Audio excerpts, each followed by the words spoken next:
at me and tell me what you see. I look at you and tell you what I feel. Look at me and tell me what you see. I look at you and tell you what I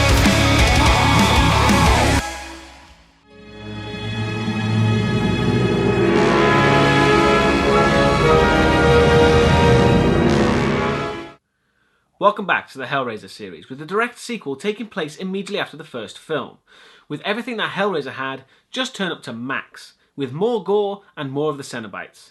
So let's pick up where we left off with Hellbound, Hellraiser 2.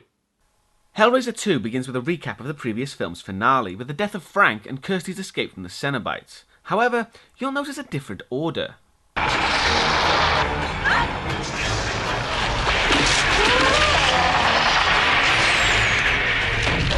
It's not Pinhead who's the first to be banished, and is instead featured at the end.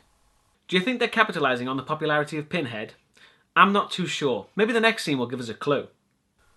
We open sometime around World War I in a military building as a man sits on the floor manipulating the puzzle box from the first film. I'll give you 3 guesses what happens next. Yep, hooked chains. But this time it's different, as we travel with the man to an unknown realm and he begins his transformation, as the pins are hammered home. Yes, that was the man who would become Pinhead, making this film essentially his origin story. And I know I seem critical when I say they were capitalising on his popularity. I'm actually not. They show us parts that we didn't know about the character. They don't go over the top with it, and they don't make Pinhead the film's focus. Not really. That's more Hellraiser 3's thing. After the flashback, we pick back up with Kirsty, who seems to have returned to the hospital she was in, snapping out of a catatonic state caused by the ordeal. A police detective is waiting so he can talk to Kirsty about what happened. He tells her she's in the Channard psychiatric hospital. And where's Steve, the guy she was with, you may ask? Steve. Don't worry about him, he's okay. We sent him home hours ago. Yeah, he's gone, out of the movie, never to be seen again. You'd think he'd visit at least. And why is Kirsty institutionalised and not him? I'm pretty sure he saw the same shit she did. Also, take note of the cop's American accent. While they talk, some more officers search the house, and they're also wearing American police uniforms. See, what I'm getting at is that in the first film, several characters like Frank or the removal guy were dubbed with American accents because the distributor didn't think the Americans could handle too many British accents.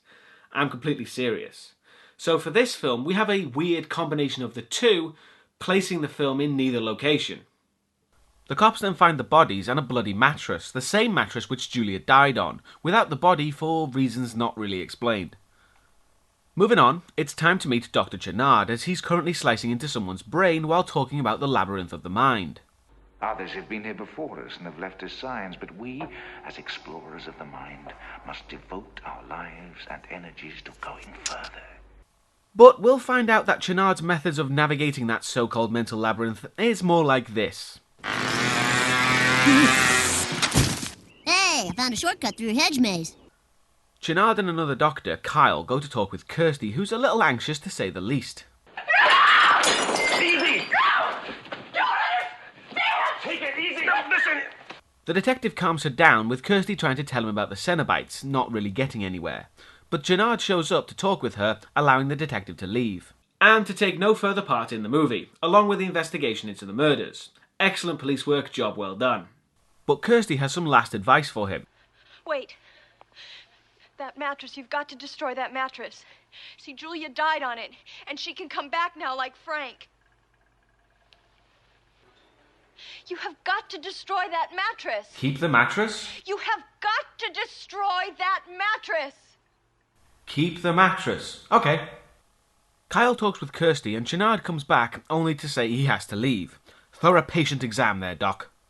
That night, Kirsty wakes up and wanders the hospital, coming across a girl solving a wooden puzzle cube, and the doctor, after startling Kirsty, tells her the girl is mute and they call her Tiffany. But the most interesting bit is Dr. Channard is encouraging her to keep solving puzzles, which will be a clue of things to come. Kirsty tries to get some sleep, but unfortunately she's got someone doing graffiti in the shower.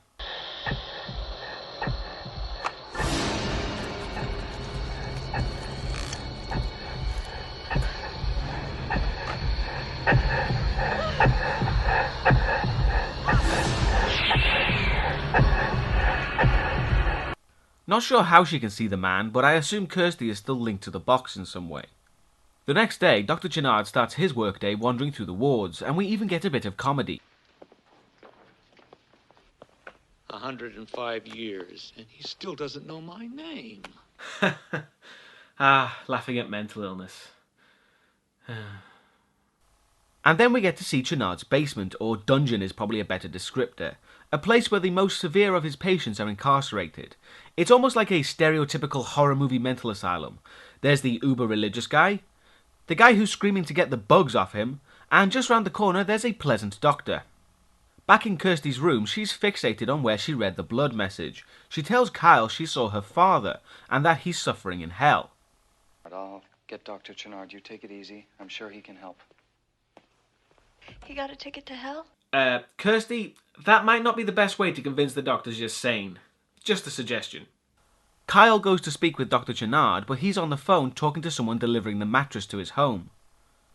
Which is not suspicious at all. And isn't it evidence? And lastly, why is he making the phone call from his office where people can and are eavesdropping? Kyle and Channard are talking with Kirsty and she tells them what happened to her, basically recapping the first movie for the audience. But hey, it's not a wall of scrolling text at the beginning of the film, so I can't complain about the way this recap was done.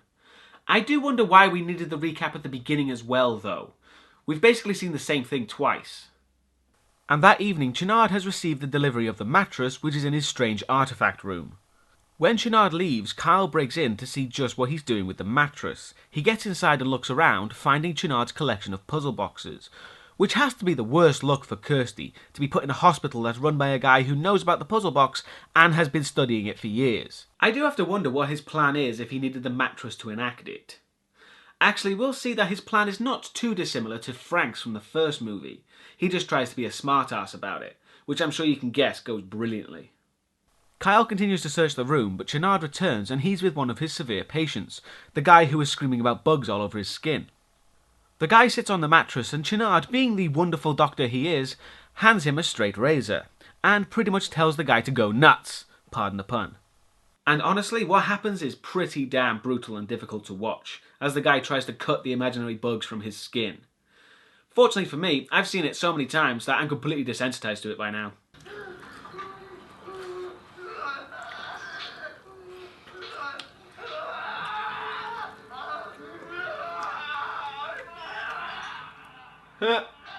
But I will spare you from the majority of it, as the plot is about to occur.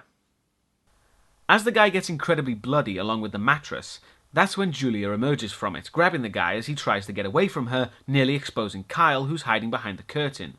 But Julia kills him, absorbing his blood. You should notice that Julia isn't as corpseified as Frank was when he emerged in the first film. However, I do think there is a reason for it, which I'll get into when it becomes relevant. Also, a little bit of trivia, but the crazy guy is played by an actor called Oliver Smith, and he was the guy who played Frank, skinless Frank at least, in the first film. I like how circular that is in a way. Julia moves into the other room looking at her reflection in the mirror, which she gets pretty angry at. Let's be honest, as I said, she's looking a lot better than Frank did. I don't think she should complain. Channard bandages Julia up and they have a quick makeout session with Channard's hand going to places I really don't want to think about, so let's move on. Kirsty gets out of the shower to find Kyle in her room in shock. He tells her what he saw and that he's getting her out of the hospital. And when he mentions Channard has puzzle boxes, Kirsty's off to try and find a way to save her father. At Channard's house, he gives Julia people to feed on. A large amount too, more than Frank got despite her being more healed than he was. Or perhaps it's a glimpse at just how many Frank would have needed. The doctor cuts off her bandages and she's all healed, with her original skin too, again unlike Frank. Channard leaves with Kyle and Kirsty breaking in again. He should really get some better security. Kirsty wants to use one of the boxes, but Kyle checks the house to make sure the coast is clear, as he goes to the room full of bodies. What is with these people leaving horribly rotting corpses around their houses? Some might say it's more than a little incriminating. Unlike Frank and Julia, I don't think Channard's planning to leave the country anytime soon. Kyle nearly opens the death room but stops himself and then runs into Julia. But he doesn't suspect anything, probably because he doesn't know what she really looks like. Which, considering she's the only woman Kyle knows about being in Channard's house, you'd think he'd be a little suspicious of her. Meanwhile, downstairs, Kirsty comes across a folder and finds a picture of Pinhead before he was Pinhead, and finding something familiar about it. Upstairs, Kyle and Julia go into the death room, with Julia feigning ignorance until she makes her move. Come to Mother. Really? You're gonna start copying Frank now? And Julia gives the guy the kiss of death, absorbing his blood, healing her completely. His body falls, which Kirsty hears, and I love how she takes the potentially valuable picture, crudely folds it, and shoves it in her pocket. Kirsty makes her way upstairs to the death room, finding Kyle and the other bodies, but also Julia, as she tells her rather enigmatically that she's more than she was before. Which adds to what I said about the reason why she was more healed than Frank. But again, we'll be getting to that soon. Kirsty lunges at Julia, but she just swats her away like she was nothing, knocking Kirsty out in the process. And then Channard appears, not really fazed by all this, and he's brought Tiffany with him, who's also not fazed by all the bodies. No one seems to react much. The only one who was fazed by anything was Kyle, and he's dead. Anyway, this is what Channard's plan was. He intends to use Tiffany to open the box instead of himself, so he can witness what occurs without being affected by it, as he watches from his hiding place. The puzzle is manipulated with it opening, and as Tiffany works the final mechanism, the room glows and the mirror Channard was behind explodes along with the jars strewn around the room. And once quiet, the walls open and the Cenobites appear, ready to tear Tiffany apart. But Pinhead has other ideas. No.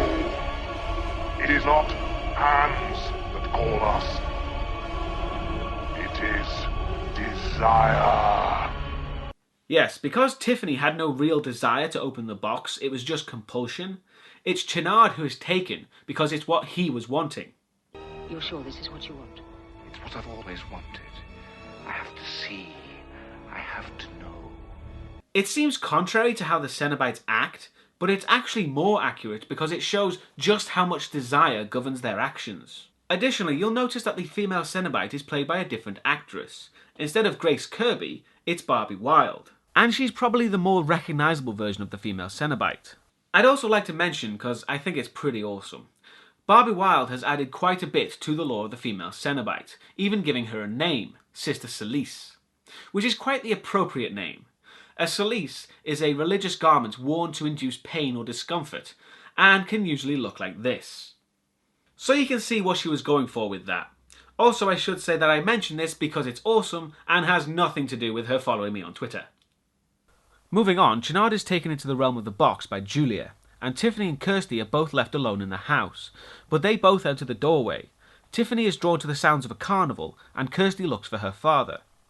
However, as one might expect, Tiffany's carnival isn't fun and games, as she comes to some mirrors, which show that Tiffany's mother went to Channard for help with Tiffany. But Channard had other intentions, which we now know. There's also a clown juggling his own eyes, because why the bloody hell not? Tiffany wanders some more and she sees something in the sky that she reaches out for as a loud horn sounds out.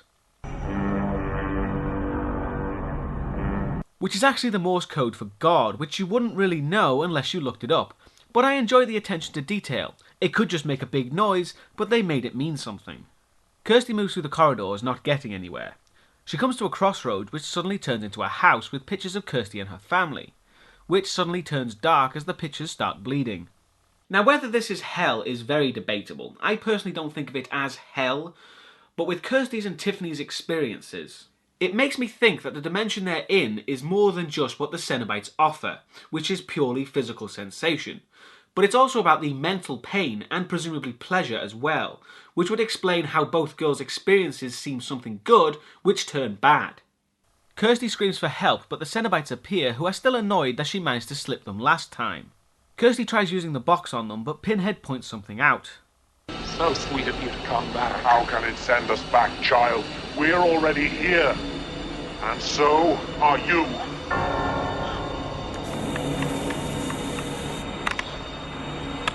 They're not really in the mood for her excuses either. I didn't open the box! Didn't open the box. And what was it last time? Didn't know what the box was. And yet we do keep finding each other, don't we? Perhaps you're teasing us. Are you teasing us? The banter between them and Kirsty does well to show the psychology of the Cenobites, especially with the use of the word teasing, implying they get some form of gratification, sexual or otherwise, from what they do to people. Perhaps it's the only way they can feel anything anymore after what they've been through. Kirsty tells them she wants to find her father, however Pinhead insists that he's unreachable. He does show some patience though, as he lets her go to explore. Explore. We have eternity to know your flesh. Back with Channard, who's being escorted by Julia, she takes him to see what Tiffany saw in the sky, which is a giant geometric shape. The same shape the puzzle box turned into. And Julia tells him that is her god. Oh, God.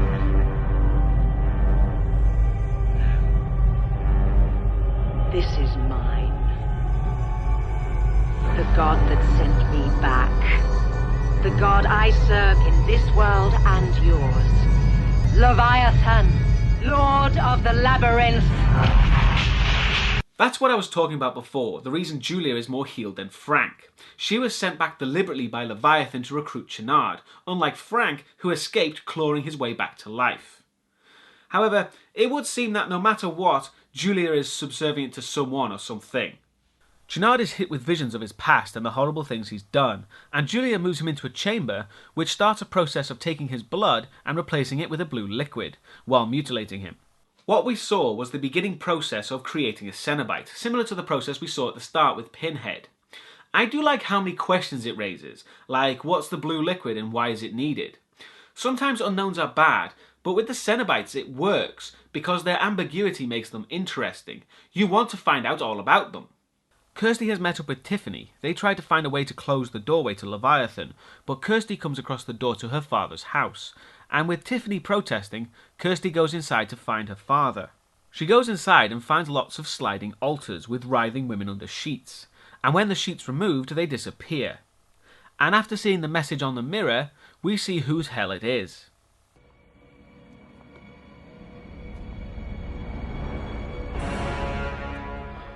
What's the matter, Kirsty? It's only Frank. Yes, turns out Kirsty has been fooled again by Frank into thinking he's her father. Which I have to ask if Larry is there at all. The Cenobites said he was, but it's hard to tell how trustworthy they are. Frank grabs Kirsty and explains what the altars are. This is my hell. They're here to tease me. They promise forever and never deliver. Really? Frank's hell is the ultimate blue balls? That's it? I think they could have come up with something better than that. Appropriate, yes. Good enough punishment? I think not. But Frank hits a new low as he wanted Kirsty, his niece I should add, to come to hell for him so he could have sex with her and relieve his tension, so to speak. That's pretty despicable even for Frank. Kirsty pretends to go along with it but throws the sheet onto the candles, setting everything ablaze and causing Frank's skin to peel off, making him look more like he used to. And once the flames die down, Julia joins in with Tiffany. Julia. Frank, I knew you'd come. you knew. You're a girl who always keeps her promises. And this is a part of the film I really like, because it's funny at just how much Frank still thinks he's got the upper hand, trying to get Julia to help and work with him. Come here. Kiss me. And then we'll have a real family reunion. Come here. To which Julia just pulls Frank's heart out in a rather ironic twist. Nothing personal, babe. Usually a couple needs to divorce before they start. Oh wait, I did that last time. Kirsty and Tiffany run, but Kirsty falls, dropping the puzzle box. And at a crossroads, the wall is sucked into a void, threatening to pull them through as well. And if that's not bad enough, Channard has finished his conversion and emerges from the chamber. And to think, I hesitated. It's just a line, but it does well to get us into Channard's mind, that after all the pain and mutilation, he doesn't regret it, and now has the knowledge of what he was looking for, but also, as we'll see, unimaginable power. But to undermine that slightly, let's give him a penis hat that makes him sound like a broken blender.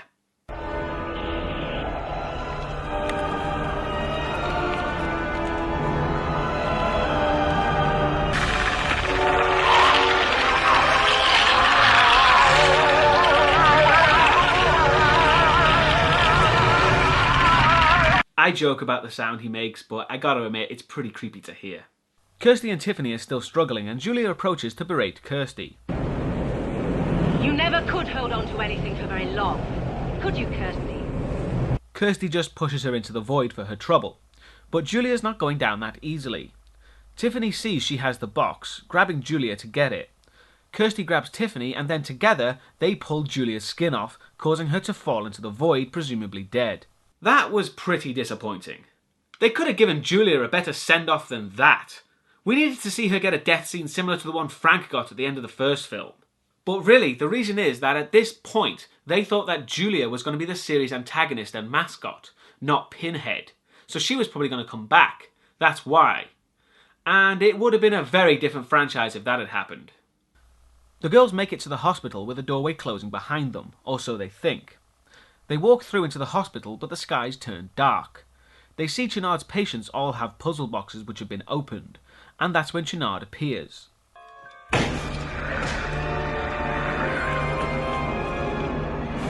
doctor. Is he? I do feel that Channard was the precursor to the pun-spouting Cenobite that Pinhead would become. But Channard himself isn't bad. He's a stark contrast to the Cenobites we're used to. Channard is far more insane, making jokes and puns all the time. And to make my point, I recommend amputation.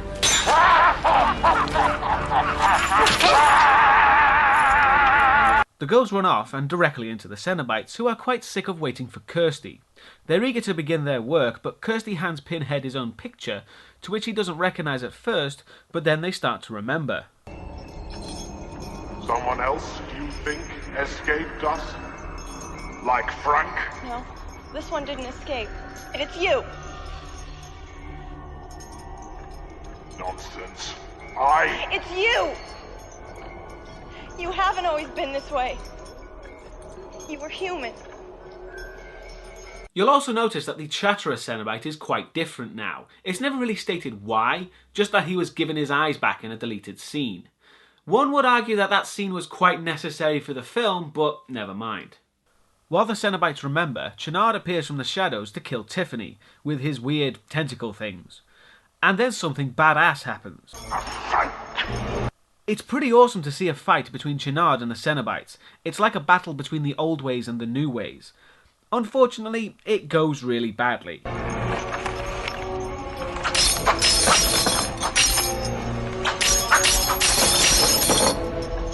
Because Channard basically just kills them all pretty quickly.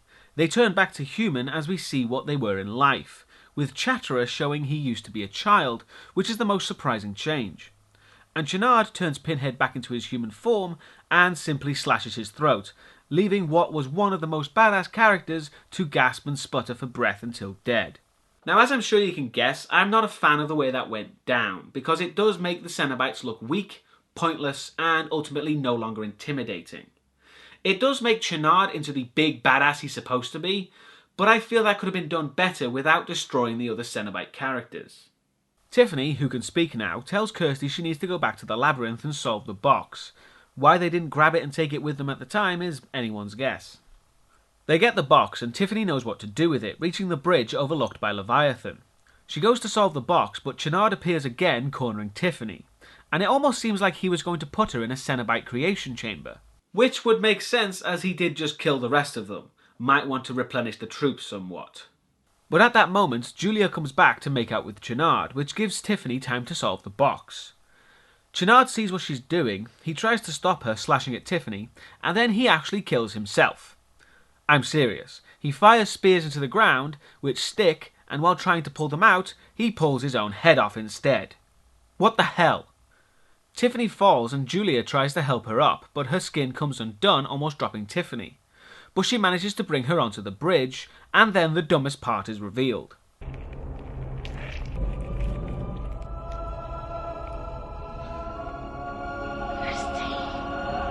What? How is that possible in any way? It was easier to believe when Frank did it, because he was a skinless monster, but Kirsty has her own skin. But I don't need to tell you just how dumb this is. They realise Leviathan is changing and they have to get out before the doorway closes. But with the Cenobites all dead, there's not much to fear anymore. But they do make it out and we see them leaving the hospital together. And again, we need sequel bait, as movers are at Channard's house. And it's a good touch that one of the movers is the same guy from the first movie played by Oliver Parker. He finds the mattress and upon investigation of the blood, he's grabbed and pulled through. And the other mover watches as a pillar grows from the mattress in a pretty bad effects shot. And we see all the items that adorn it, like the laughing tiny skeleton, because why not? Also Pinhead's face is on it, which will be important for the sequel. And there's the face of the homeless man from the first film. What is your pleasure, sir? I doubt he's going to do much business there. So that was Hellbound Hellraiser 2. And again, it was pretty fucking awesome. It's possibly not as subtle or atmosphere driven as the first movie was, but I see that as a good thing. It takes the first film and just runs with it. With a few falters, I must admit, the death of the Cenobites for example. But it certainly serves as a good continuation and escalation of the original, which is the job of a sequel. The first two movies could be watched back to back with a direct continuation, but next time we start getting into what the series will become. Less continuation and just singular stories. And it's not really for the better. See you next time.